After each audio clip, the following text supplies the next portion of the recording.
بسم الله الرحمن الرحيم ويل للمطففين الذين إذا اكتالوا على الناس يستوفون وإذا كالوهم أو وزنوهم يخسرون ألا يظن أولئك أنهم مبعوثون ليوم عظيم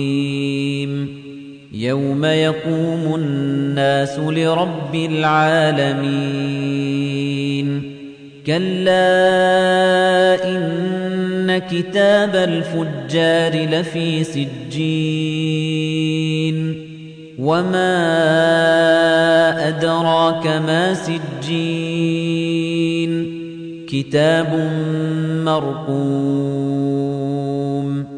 ويل يومئذ للمكذبين الذين يكذبون بيوم الدين وما يكذب به إلا كل معتد أثيم إذا تتلى عليه آياتنا قال أساطير الأولين كلا بل ران على قلوبهم ما كانوا يكسبون كلا إنهم عن ربهم يومئذ لمحجوبون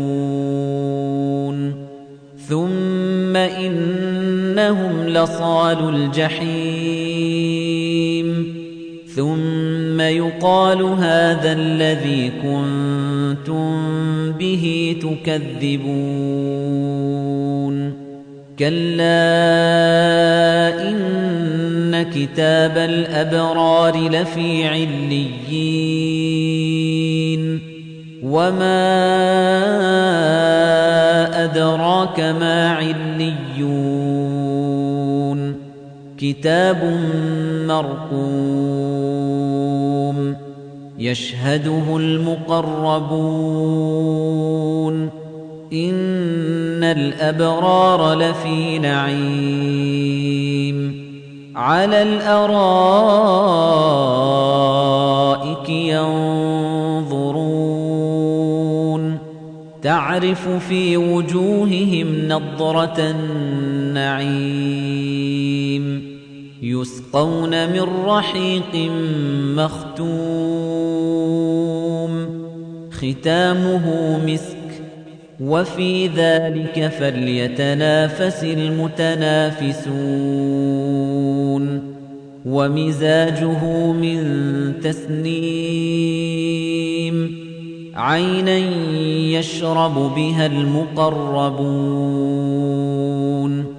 إن الذين أجرموا كانوا من الذين آمنوا يضحكون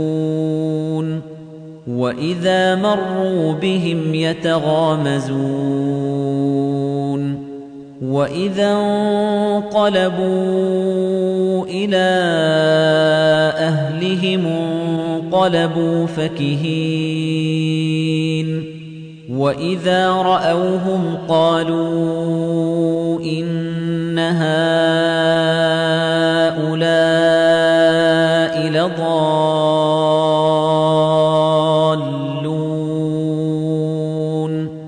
وما أرسلوا عليهم حافظين فاليوم الذين آمنوا من الكفار يضحكون على الأرائك ينظرون هل ثوب الكفار ما كانوا يفعلون